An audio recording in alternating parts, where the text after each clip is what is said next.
Okay, so now we come to Genesis 37. We've been just walking through Genesis this week in the last number of weeks, and we're almost done with Genesis, by the way. And remember, I remind you, as I have reminded you, I think it reframes Genesis when we read it, understanding that God is inspiring Moses. Inspire means God breathed. Inspiring Moses these words to write about Israel's history before they enter the promised land.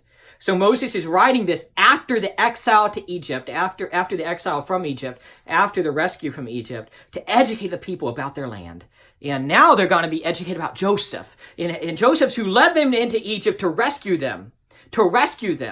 But Joseph went through some hard times first. Let's begin about Joseph. Genesis 37. Now Jacob lived in the land where his father had sojourned in the land of Canaan. These are the records of the generations of Jacob.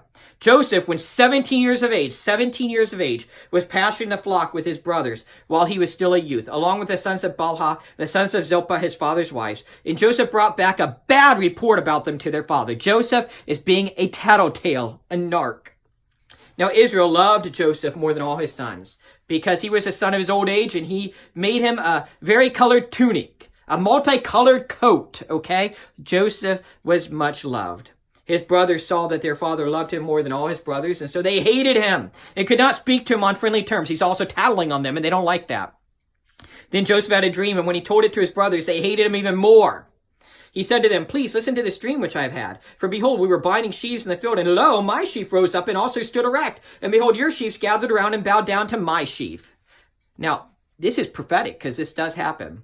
Then his brothers said to him, "Are you actually going to reign over us? Or are you really going to rule over us?" So they hated him even more for his dreams and for his words. Now, it's pretty presumptuous and arrogant to have that, to share that dream with your older brothers in that way. But he did.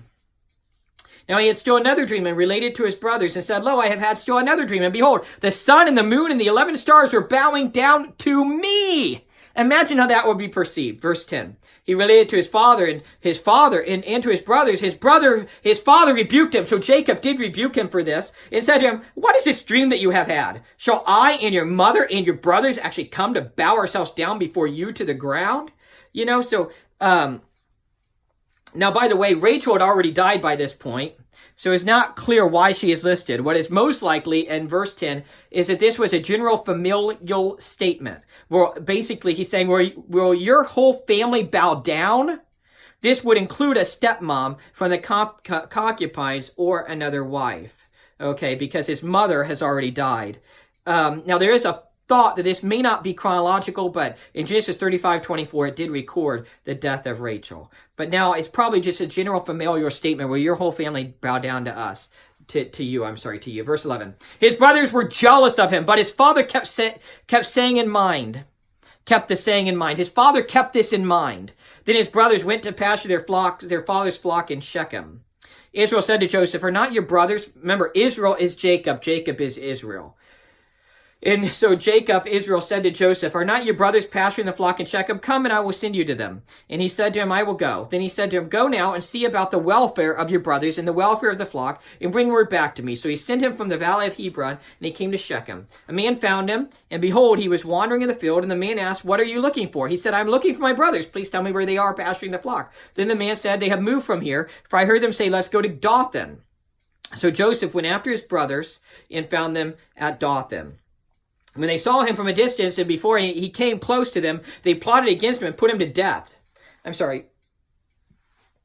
They plotted against him to put him to death, They said to one another, here comes this dreamer of dreams. Now then come, let us kill him and throw him into one of the pits. And we will say, a wild beast devoured him. Then let us see what will become of his dreams. But Reuben heard this and rescued him out of their hands and said, let's not take his life. Reuben further said to them, shed no blood, throw him into this pit that is the wilderness, but do not lay hands on him, that he might rescue him out of their hands to restore him to his father. Reuben wanted to rescue him. So it came about when Joseph reached his brothers that they stripped Joseph his tunic, the varicolored tunic that was on him. And they took him and threw him into the pit. Now the pit was empty without any water in it. It was an empty cistern. They sat down to eat a meal, and as they raised their eyes and looked, behold, a caravan of Ishmaelites, descendants of Ishmael, the brother of Isaac. A caravan of Ishmaelites was coming from Gilead with their camels bearing aromatic gum and balm and myrrh on their way to bring them down to Egypt. Judah said to his brothers, what profit is it for us to kill our brother and cover up his blood? Come and let us sell him to the Ishmaelites and not lay our hands on him, for he is our brother, our own flesh. And his brothers listened to him. So now they're going to sell him. But remember, Reuben wanted to save him. But now Judah is suggesting selling him. Then some Midianite traders passed by, so they pulled him up and lifted Joseph out of the pit and sold him to the Ishmaelites for 20 shekels of silver. Thus they brought Joseph into Egypt. Joseph is a victim of human trafficking, which is a different way of looking at this, by the way. Now Reuben returned to the pit, and behold, Joseph was not in the pit. So Reuben tore his garments. He returned to his brothers and said, the boy is not there. As for me, where am I to go? Remember, Reuben wanted to rescue him. So they took Joseph's tunic and slaughtered a male goat and dipped the tunic in the blood. They sent the varicolored tunic and brought it to their father and said, we found this. Please examine it to see whether it is your son's tunic or not. So now they're using a lie to cover up their sin. Then he examined it and said, it is my son's tunic. A wild beast has devoured him. Joseph has surely been torn to pieces. So Jacob tore his clothes and put sackcloth on his loins and mourned for his son many days. Then all his sons and all his daughters arose to comfort him, but he refused to be comforted. And he said, surely I will go down to Sheol, which means the pit, the grave, in mourning for my son. So his father wept for him.